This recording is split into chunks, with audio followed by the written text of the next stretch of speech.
Sino mang papasok sa aking kaharian ay tatanggalan ko ng karapatang mabuhay sa mundong ito.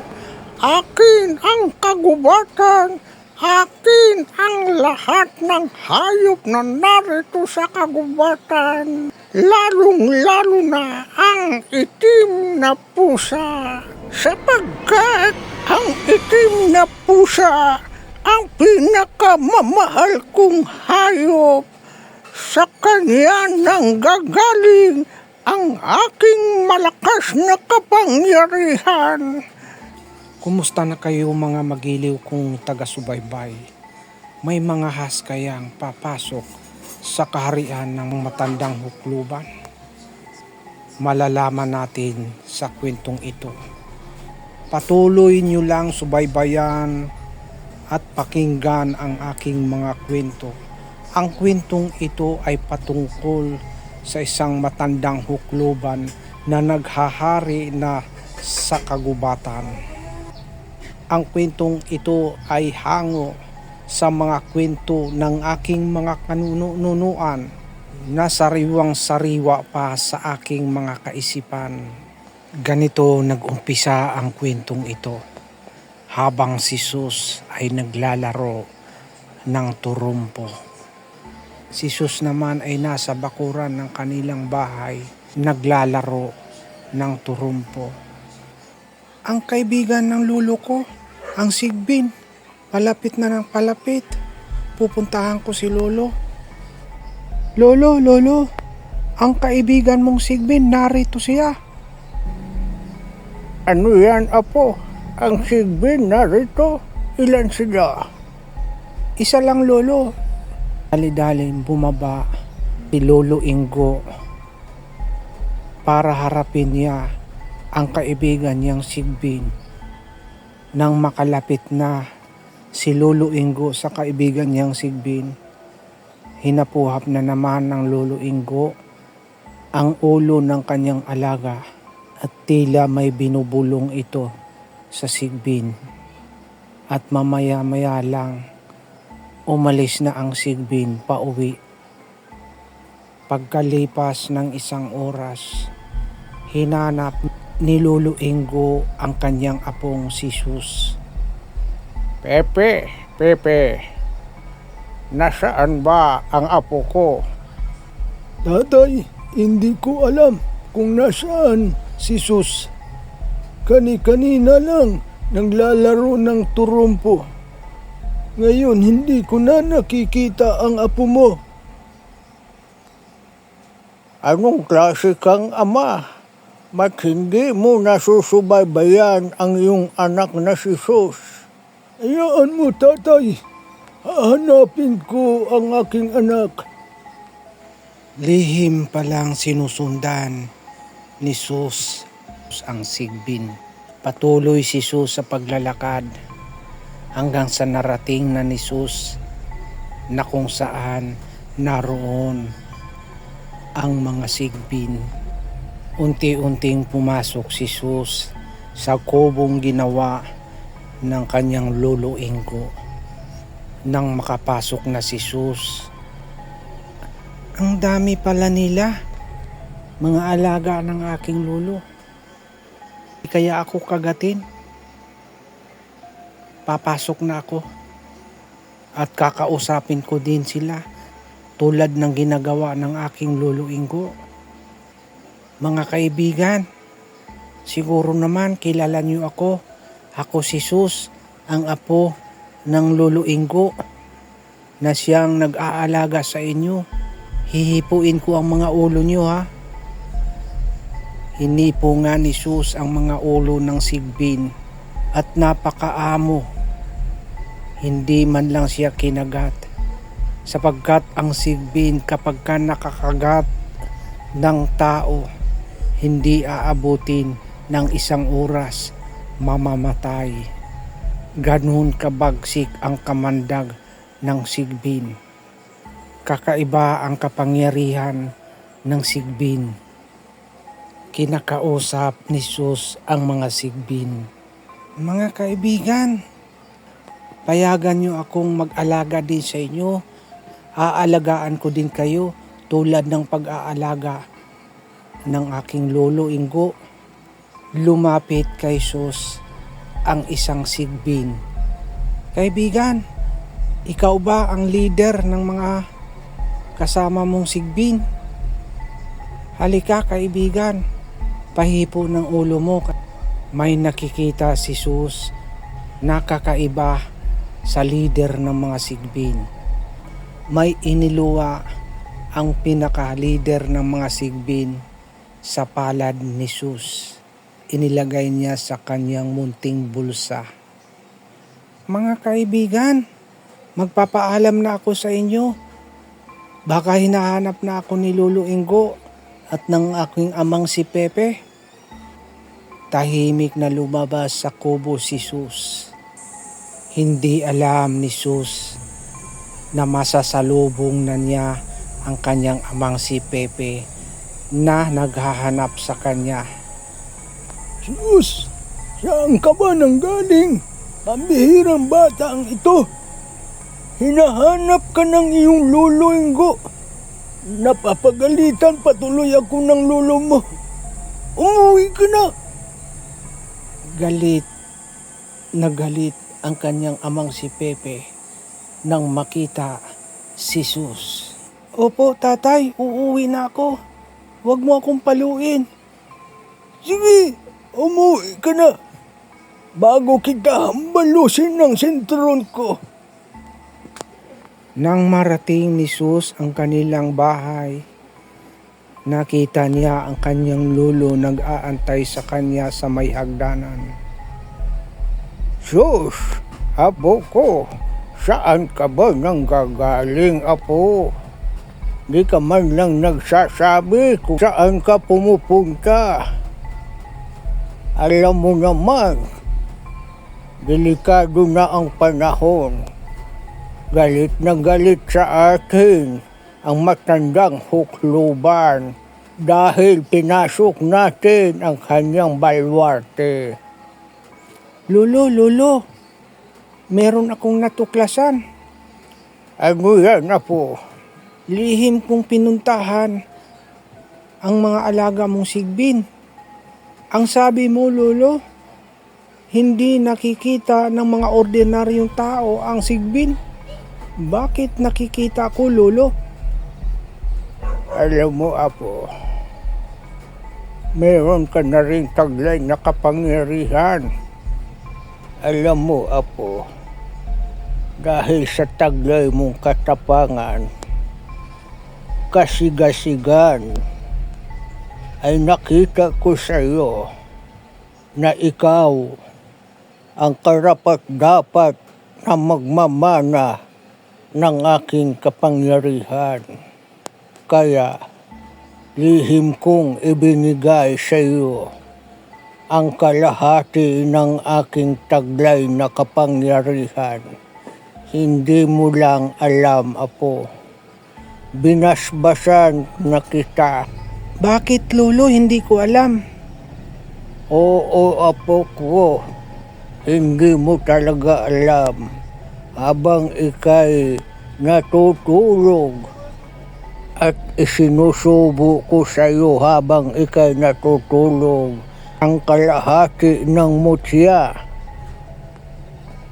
na nagmumula sa mga alaga kong sigbin. Alam mo ba, Lolo? May leader pala ang mga sigbin. At ang pinaka-leader ng sigbin lumapit sa akin. At may ibinibigay siyang isang mutya. Ganun ba, apo? Ang ibig sabihin lang yan, apo, malakas na ang kapangyarihan mo. Meron pa akong ibinigay sa iyong kalahating mutya. May binigay pa sa iyo ang mga leader ng mga sigbin na isang mutya. Isa't kalahating mutya na ang taglay mong kapangyarihan. Malakas ka na, apo. Alam mo ba ang taglay mong kapangyarihan? Hindi ko pa alam, Lolo, kung anong meron sa kapangyarihang binigay sa akin. Ganito yun, Apo. Dahil sa binigyan ka pa na isang buong mutya. Hindi basta-basta mutya yun, Apo ko. Yan ay ngipin ng sigbin. Ngipin ng sigbin na sa oras na may maiisip ka, lahat ay magaganap sa buhay mo. Anong halimbawa, Lolo? Makakatulad ka ng isang agila na mabilis lumipad. Matatalas ang mga paningin. Matalas ang pakiramdam. Tulad ka rin ng isang dambuhalang sawa. Malakas na kaya mong bunutin ang mga puno na nasa iyong paligid. Katulad ka rin ng isang hunyango na kapag ka nakadapo sa isang puno ay hindi na nakikita. Lolo, bakit hindi nakikita ang hunyango? Dahil sa ang hunyango, kung anong kulay ng balat ng kahoy ay matutulad din siya.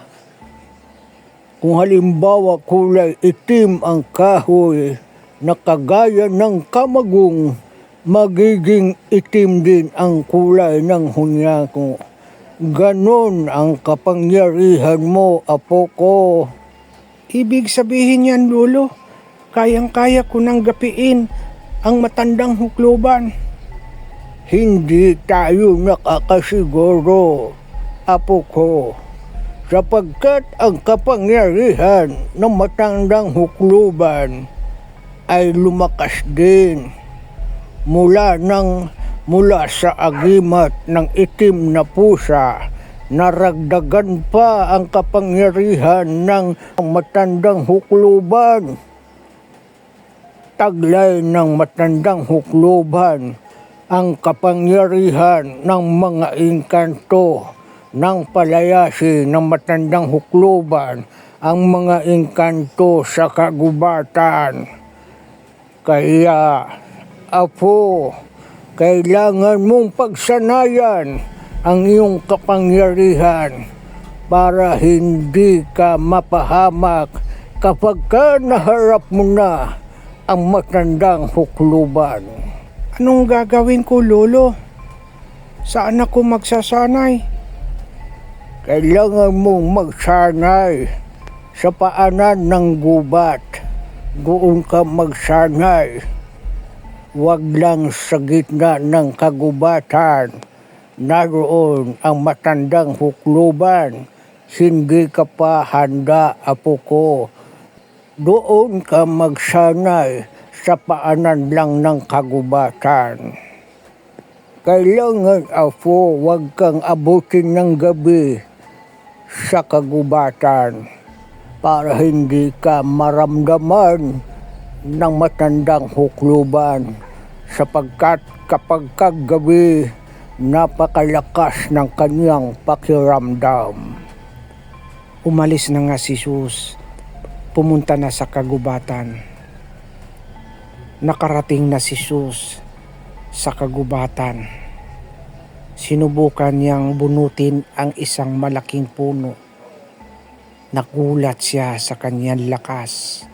Nabunot niya ito. Sinubukan niyang tumalon. Nakatalon siya. Ang bilis niyang tumalon. Nagpapalipat-lipat din siya sa mga puno ng kahoy. At di na malaya ni Jesus, sumapit na pala ang gabi. Alalang-alala ang kanyang lolo Ingo. Kaya dali-daling umalis ang kanyang lolo Ingo papuntang kagubatan. Habang nagsasanay si Jesus, may narinig si Jesus na malakas na tinig mula sa gitna ng kagubatan. ang sino mang papasok sa aking kaharian ay tatanggalan ko ng karapatang mabuhay sa mundong ito.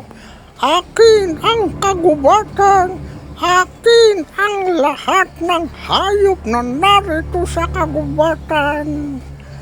Lalong-lalo na ang itim na pusa. Sapagkat ang itim na pusa ang pinakamamahal kong hayop. Sa kanya nang gagaling ang aking malakas na kapangyarihan. Dinig na dinig ni Sus ang malakas na boses ng matandang hukluban. Sa ilang sandali, may dumarating, humahangos, nagmamadali. Ang lolo pala niya ang dumating. Sus, apo ko, di ba't ang sabi ko naman sa iyo, huwag kang magpapagabi, huwag kang abutin ng gabi dito sa kagubatan. Delikado, apo. Alam ko, nararamdaman ka na ng matandang hukluban. May nakapasok na naman sa kagubatan. May nakapasok na naman sa aking balwarte. Sino kayo? Ako lang naman, matandang hukluban. Ang malupit mong kaaway. Malupit na kaaway. Hindi ka pa nadadala, wala ka talagang kadala-dala. Hindi ka pa nagtanda nung ika'y ibagsak ko sa lupa na parang lantang gulay. Hindi ako ang lalaban sa iyo, Tandang Luisa. Ang lalaban sa iyo ay ang aking apo na si Sus, ang batang paslit. Batang paslit na kasama ko. Batang paslit! Anong magagawa ng batang paslit kung ikaw nga ay walang kalaban-laban sa akin? Batang paslit pa ang ihaharap sa akin. Huwag mong mimenosin ang aking apo. Malalaman mo yan pagka kayo nagharap na. Nasaan siya? Nasaan ang batang paslit?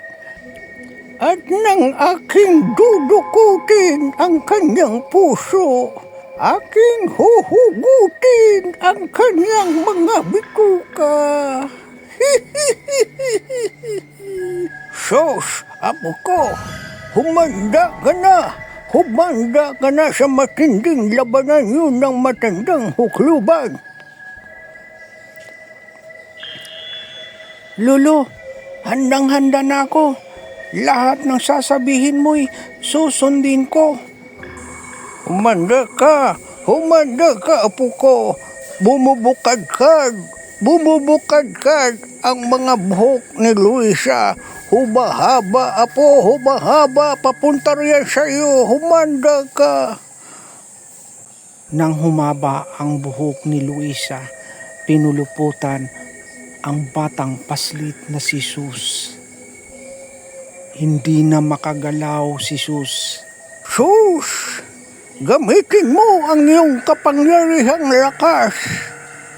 Bunutin mo ang mga buhok ni Luisa na nakapulupot sa iyo. Iyon na nga ang ginawa ni Sus. Ginamit niya ang kanyang kapangyarihan, malakas na kapangyarihan, kapangyarihang tulad ng isang dambuhalang sawa. Nakawala si Sus. Apo ko, lumipad ka! Lumipad ka ng tulad ng isang agila. Lumipad na nga si Sus na tulad ng isang agila. Apo, lumapag ka sa lupa tulad ng isang tuyong dahon. Mamaya-maya nga, naroon na si Sus sa baba. Gamitin mo ang kapangyarihan ng hunyango para hindi ka makita ni Luisa. Ginamit na nga ni Jesus ang kanyang kapangyarihan ng isang hunyango. Dumapo siya sa puno, katabing-katabi ni Luisa. Nasaan na yung batang paslit? Nasaan na? Hindi na nakikita ni Luisa si Jesus. Hindi niya alam na si Jesus ay nasa puno lang. Katabing-katabi niya ang punong kahoy. Sus, kung narinig mo ako, gamitin mo ang iyong kapangyarihan na tulad ng isang dambuhalang sawa. Lingkisan mo si Luisa. Ang ginawa na nga ni Jesus, nilingkisan na nga niya. Hinawakan niya ng mahigpit ang liig ni Tandang Luisa. Hindi na makagalaw si Tandang Luisa. Mamaya-maya, may dumating.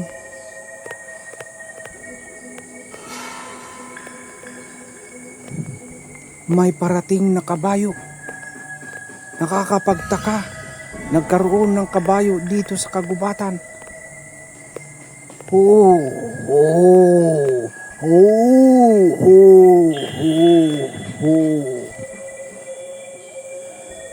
May dumating na kalahating kabayo, kalahating tao. Isang tigbalang. Natigilan si Jesus. Nabitawan niya si Luisa. Dali-dali namang sumakay si Tandang Luisa sa isang tigbalang.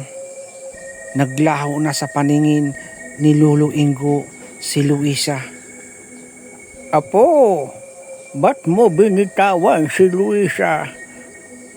Lolo, nagulat ako. Laking pagtataka ko, nagkaroon ng kabayo dito sa kagubatan. Yung pala'y isang tigbalang. Isinakay niya si Luisa sa kanyang likuran at mabilis silang tumakas. Hindi ko na alam, Lolo, kung saan na sila. Napakabilis tumakbo ang isang tigbalang. Hayaan mo na, Apo. Nalalaman na ni Luisa na hindi tayo basta-basta magagapi. Subalit malakas pa si Luisa. Akala ko wala na siyang kakampi dito sa kagubatan sapagkat ang mga engkanto ay napalayas niya. Hindi ko alam, Apo, may kaibigan pala siyang natitira, ang tigbalang. Umuwi na tayo, Apo, magpapahinga na tayo. At ang gagawin natin, paghandaan nating mabuti ang susunod na laban niyo ng matandang hukluban. Maraming salamat po sa patuloy niyong pagsubaybay at pakikinig ng aking mga kwento. Huwag po lamang nating kalimutang i-like, i-share, at higit sa lahat i-subscribe ang aking channel. At mag-comment na rin tayo mga magiliw kong taga-subaybay.